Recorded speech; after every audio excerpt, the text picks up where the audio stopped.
Things that matter की theme ही ये है कि उन चीज़ों पे फोकस करना, उन चीज़ों को टाइम देना, उन चीज़ों को प्रायोरिटी बनाना जो ज़िंदगी में सबसे ज़्यादा मैटर करती हैं। और उनमें नंबर वन अल्लाह सुब्हानहू व तआला है, क्रिएटर है। क्योंकि माशाल्लाह यहाँ पे जितने लोग बैठे हैं वो ये बिलीव करते हैं देयर इज़ अ क्रिएटर, मुसलमान हैं, इस्लाम के कायल हैं माशाल्लाह। So it's very important to discuss कि who Allah is, and it's very important to know about Allah, to know about his greatness, ताकि जितना हमें अल्लाह के बारे में, अपने क्रिएटर के बारे में पता लगता जाएगा, हमारी एफिलिएशन उतनी अल्लाह से क्रिएट होती जाएगी। जितनी हमारी एफिलिएशन होगी हमारे रब से, उतना हमारे लिए इजी होता जाएगा अपने रब की इबादत करना, उतना हमारे लिए आसान होता जाएगा कि हम टाइम निकालें अल्लाह सुब्हानहू व तआला के लिए, because he is the source of everything, source of goodness, source of guidance.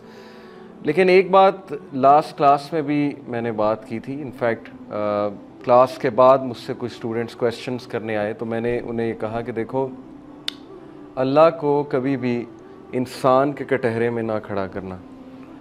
हमारी मिस्टेक ये है कि हम चूँकि ख़ुद इंसान हैं, तो जितनी हमारी लिमिटेड थिंकिंग है, हम उसके मुताबिक अल्लाह सुब्हानहू व तआला को भी उसी तरह जज करने की कोशिश करते हैं। अल्लाह गॉड है, अल्लाह इंसान नहीं है, अल्लाह मखलूक नहीं है, अल्लाह खालिक है। अल्लाह के कुछ एट्रीब्यूट्स हैं जो उसने ख़ुद बता दिए, और भी बहुत से इनफाइनाइट एट्रीब्यूट्स हैं जिनका हमें शायद पता भी नहीं, और उसके नबी ने भी बताया हमें।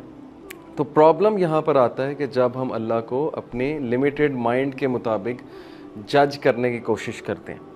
और जैसा कि मैंने आपको बताया था ना कि दीज़म एक चीज़ है जो कि बहुत फेमस है आजकल हमारे नौजवानों में, क्योंकि वेस्ट बेसिकली दीज़म का कायल है, मोस्ट ऑफ देम।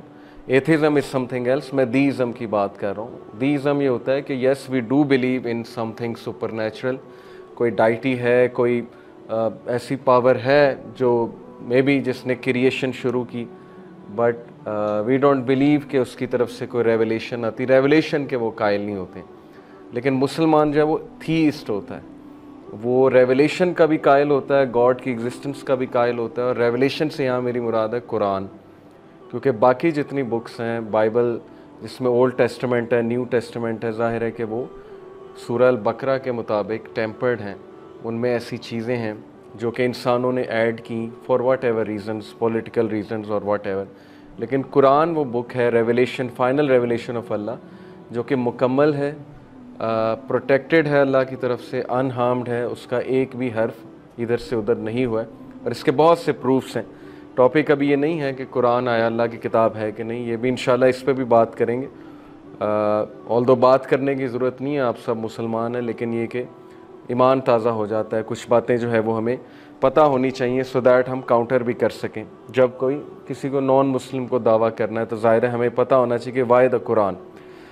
तो एनीवे, मैं जो बात कर रहा था कि अल्लाह के बारे में जितना हम जानेंगे उतना हम स्ट्रॉन्ग हो जाएंगे, हमारी पर्सनैलिटी उतनी स्ट्रॉन्ग हो जाएगी, क्योंकि एफिलिएशन क्रिएट हो जाएगी। ये इसी तरह कि एक बंदे को उसकी लॉस्ट मदर जो है वो मिल जाए। एक बंदा जो है उसको नहीं समझ आ रहा, जिसे कहते हैं ना लॉस्ट सोल, उसको नहीं पता लग रहा कि लाइफ का पर्पस क्या है, मैं यहाँ पर क्या करने आया हूँ।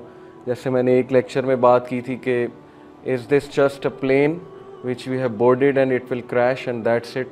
क्या ये एक प्लेन की तरह, एरोप्लेन की तरह है जिस पे हम चढ़ गए हैं, हमें पता भी नहीं हम चढ़े क्यों हैं, हमने तो नहीं चूज़ किया, मैंने तो नहीं चूज़ किया था मैं पाकिस्तानी होऊंगा, मैं गोरा क्यों नहीं हूँ।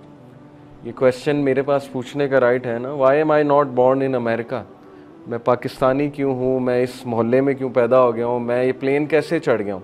और चूँकि अब मैं ये प्लेन चढ़ चुका हूँ तो मुझे एथिज़म ये बता रहा है कि ये प्लेन क्रैश हो जाएगा और उसके बाद दैट्स इट, ख़त्म हो जाएगा। इसकी मंजिल कोई नहीं है इस प्लेन की, इस प्लेन ने कहीं नहीं पहुँचना, बस जब तक आप इस प्लेन पे हैं जैसे ज़िंदगी गुजार सकते हैं गुजारें।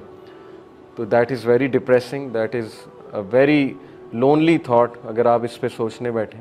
ओके, तो इसीलिए मज़हब इंसान को होप देता है। मैंने पूरा इस पे लेक्चर दिया, रिलीजन की क्या ज़रूरत है। मज़हब इंसान को ग्रूम करता है, मज़हब जो है वो इंसान की नशोनुमा करता है, ज़हनी, जिस्मानी, नफ्सियाती, रूहानी नशोनुमा। और मज़हब से यहाँ मेरी मुराद इस्लाम है। और मज़हब जो है वही एक एफिशिएंट कॉम्प्रिहेंसिव फार्मूला है टू सॉल्व वर्ल्ड इश्यूज़। ٹھیک ہے، یہ میرا کلیم ہے، ہر مسلمان کا یہ کلیم ہے، اور مذہب سے یہاں پہ مراد ہے اسلام. لیکن ظاہر ہے کہ اسلام شروع یہاں سے ہوتا ہے ٹو بلیو ان اللہ سبحانہ و تعالیٰ and to believe in his greatness and to believe that he is our creator. تو اللہ کے کیا ایٹریبیوٹس ہیں اور اللہ کو ہم کن سائن سے پہچان سکتے ہیں. ایک بات اور میں واضح کر دوں، ایک مسٹیک ہماری اور ہوتی ہے کہ ہم چونکہ اللہ کو ہم اپنی سوچ کے مطابق سوچنے کی کوشش کر رہے ہوتے ہیں، تو پھر ہم پروفس بھی وہی مانگتے ہیں جو ہمارے ٹولز ہیں، اس کے مطابق ہم پروفس مانگتے ہیں. ہم کہتے ہیں نہیں امپیریکل ایویڈنس تو اللہ کی ایگزسٹنس کا. بہت سے لوگ آتے ہیں اور کہتے ہیں نہیں آپ امپیریکلی ثابت کریں اللہ ایگزسٹ کرتا ہے. تو وہ لوگ جس چیز کو اگنور کر رہے ہیں وہ ایکسپیرینشل لرننگ ہے. ایک چیز ہوتی ہے ایکسپیرینس بندے کا، اوکے. ہر چیز جو ہے وہ اگر میں کہہ دوں کہ نہیں جب تک مجھے فزیکلی پروف اس کا نہیں ملے گا میں اس کو نہیں مان سکتا. ایک چیز ہوتی ہے کہ بندے نے ایکسپیرینس کیا. Billions of people have experienced religion, billions of people have experienced making dua to Allah. اس اسپرچویلٹی کی جو فیلڈ ہے نا، جب تک اس کو ایکسپیرینس نہیں بندہ کرے گا تب تک بہت سی چیزیں شاید اسے سمجھ ہی نہ آئیں. اور ماشاءاللہ الحمدللہ یوتھ کلب میں بہت سے لوگ ہیں جنہوں نے دونوں سائڈس کو ایکسپیرینس کیا ہوا. کہ مائی سیلف پرسنلی 21 سال تک مجھے پتہ بھی نہیں تھا مذہب کیا ہوتا ہے، ریلیجن کیا ہے. اور ایک ٹریڈیشنل جیسے مذہب کی امیج ہوتی ہے نا ایک نوجوان کی شکل میں، بس یہ قاری صاحب آتے ہیں سپارہ پڑھاتے ہیں اس کے بعد چلے جاتے ہیں. نماز کا بھی کوئی کنسیپٹ نہیں تھا. تو چونکہ ماشاءاللہ ہم میں سے بہت سے لوگوں نے دونوں چیزیں ایکسپیرینس کی ہوئی ہیں اور وہی ہم آپ کے ساتھ شیئر کر رہے ہیں. تو جب تک آپ نے ایکسپیرینس ہی نہیں ایک چیز کی، آپ کیسے اس کو کہہ سکتے ہیں کہ وہ چیز ایگزسٹ نہیں کرتی. آپ یہ کہیں میں نے ایکسپیرینس نہیں کیا، پھر آپ آنیسٹ انٹلیکچوئل ہیں، ٹھیک ہے. لیکن آپ کہیں کہ نہیں یہ سائنس ہے اور سائنس کے مطابق یہ چیز پروف نہیں ہو رہی، تو پھر آپ ایروگینٹ ہیں، پھر آپ انٹلیکچولی ڈس آنیسٹ بھی ہیں، پھر آپ ایروگینٹ بھی ہیں، کیونکہ سائنس از ایور پروگریس.